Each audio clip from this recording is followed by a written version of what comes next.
ইমানদারের দল হচ্ছে সিরাতাল্লাযীনা আন'আমতা আলাইহিম।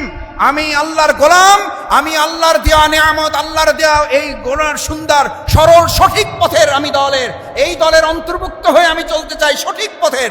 আমি বেঠিক বক্রপথে গায়রিল মাগদুবি আলাইহিম ওয়ালাদ-দাল্লিন, অভিশপ্তদের দলে আল্লাহ আমাকে আপনি শামিল করেন না। দল আছে না নাই? কয়খান দল?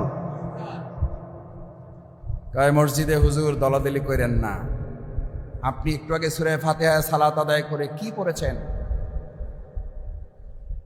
সিরাতাল মুস্তাকিম, এরপর সিরাতাল্লাযীনা আন'আমতা আলাইহিম। আল্লাহ সরল সঠিক পথ শুধু দেখাবেন তা না, আন'আমতা আলাইহিম, আপনি যাদের উপরে নিয়ামত দিয়েছেন, আপনি যাদের উপরে সন্তুষ্ট, যাদেরকে আপনি ভালোবাসেন, সেই সমস্ত লোকদের দলে আপনি আমাকে শামিল করেন। গায়রিল মাগদুবি আলাইহিম ওয়ালাদ-দাল্লিন, অভিশাপ জাতির উপরে, ক্রোধ যাদের উপরে, ঘৃণা যাদের উপরে, ওই দলে আমাকে আপনি শামিল করেন না।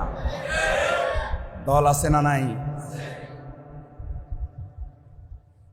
আলহামদুলিল্লাহ, দল যদি থাকে এবার বিবেচনার দায়িত্ব আপনার।